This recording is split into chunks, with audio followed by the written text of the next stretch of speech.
Selamat pagi Bapak Ibu Saudara, dimanapun kita berada, Tuhan memberkati setiap kita dengan kasih setianya.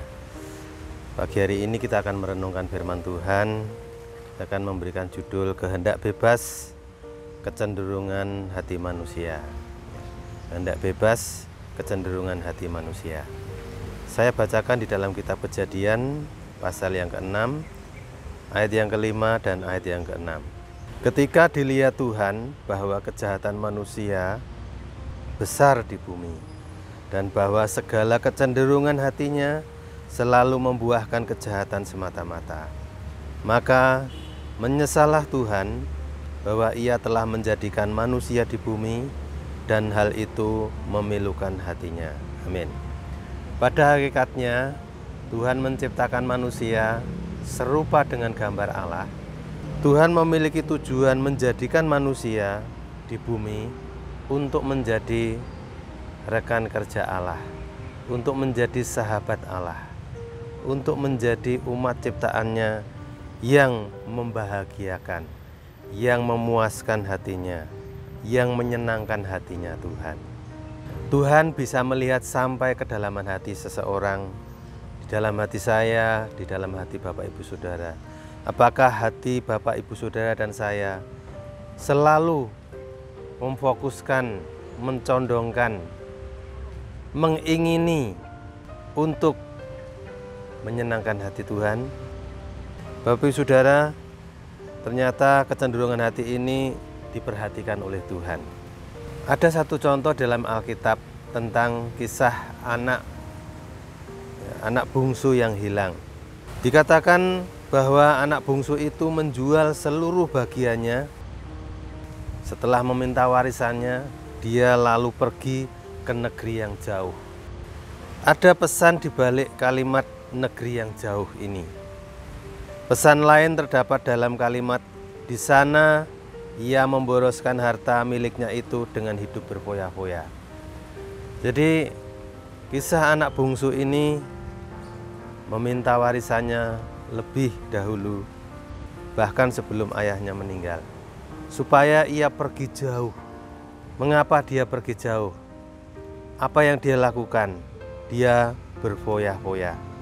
Satu hal yang tidak dapat dibantah adalah bahwa kenyataan si bungsu itu tidak betah tinggal di rumah. Ia tidak nyaman dalam kebersamaan dengan ayahnya.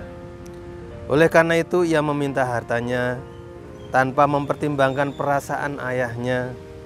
Dan kita bisa berpikir bahwa ayahnya pasti mengetahui, ayahnya pasti bisa memperkirakan apa yang terjadi ketika anak ini membawa harta bendanya, kemudian jauh dari tempat tinggalnya, kemudian berfoya-foya. Anak ini pasti celaka, karena dengan cara berpikir, sikap hatinya, keputusannya, pilihannya itu tidak benar, tidak seperti yang ayahnya inginkan.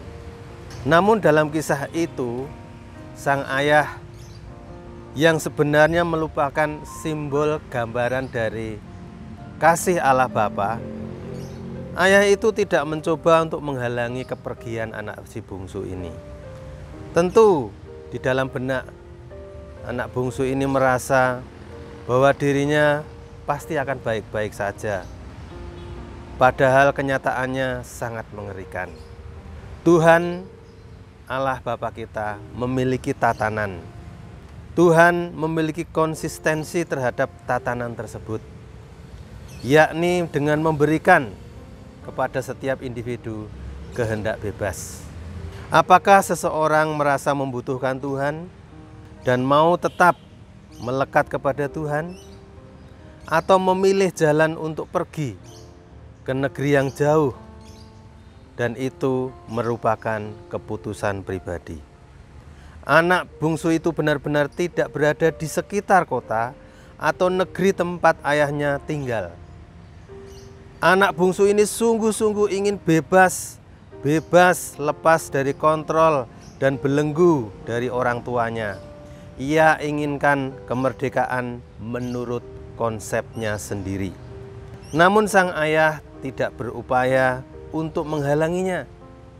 Ia menggambarkan bahwa Tuhan konsisten terhadap tatanan yang telah ditetapkan. Ia memberikan kehendak bebas sebagaimana dalam peristiwa Adam dan Hawa mendekati pohon pengetahuan yang baik dan jahat di tengah taman. Tuhan tidak menghalangi, bahkan dalam dialog antara Adam, Hawa, dan iblis.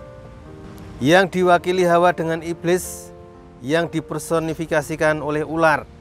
Jadi ular ini adalah personifikasi dari iblis. Ketika mereka bercakap-cakap, berdialog, Allah tidak menghalanginya, Allah tidak interupsi, Allah tidak memotong pembicaraan mereka. Bukan tidak mungkin suatu hari nanti seseorang akan meratap dan berkata, Tuhan, mengapa engkau tidak mencegah aku, Tuhan? Tuhan pasti akan menjawab, aku sudah memberi petunjuk.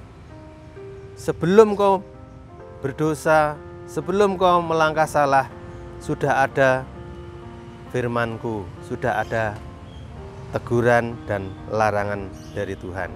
Masalahnya adalah apakah hati kita condong kepada Tuhan atau tidak. Tuhan itu Tuhan yang tidak memaksa. Tuhan menginginkan relasi kasih dengan manusia yang mau membuka diri untuk mencintai Tuhan. Namun jika kita menolak, Tuhan pun tidak akan memaksakan. Dalam hal ini sungguh mengerikan. Banyak orang sekarang ini merasa baik-baik saja, padahal mereka sebenarnya berada dalam bahaya yang besar. Si bungsu tidak betah tinggal di rumah. Dia tidak memiliki pertalian batin dengan ayahnya. Itulah masalahnya. Pertanyaan bagi kita, apakah kita sekarang berusaha membangun jembatan hubungan, terhubung dengan Tuhan setiap hari? Apakah kita sungguh-sungguh mencari Tuhan dan membangun koneksi dengannya? Apakah kita terhubung dengan Tuhan saat kita terjepit, saat kita butuh, saat kita lemah, saat kita sakit, saat kita kritis, baru kita datang terhubung? Tuhan tetap tidak memaksakan kita.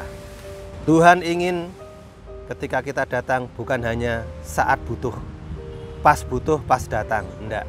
Tapi Tuhan ingin cintanya lahir dari hati kita.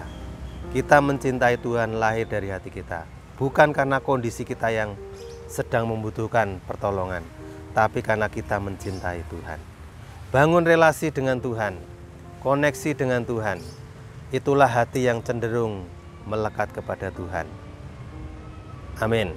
Firman Tuhan tidak saya panjangkan, mari kita akan berdoa. Bapa, terima kasih. Biarlah kami selalu memiliki hati yang selalu melekat kepada Tuhan, mengingini Tuhan, mencintai Tuhan lebih dari apapun dan siapapun di dunia ini. Sehingga ketika kami mencintai Tuhan, dekat dengan Tuhan, terhubung dengan Tuhan, kami bukan hanya butuh Tuhan, tapi kami mencintai Tuhan yang adalah sumber kehidupan kami. Kiranya hati kami terus kami condongkan kepada Tuhan, sehingga kami selama-lamanya mencintai Tuhan. Kami selama-lamanya berrelasi terhubung dengan Tuhan.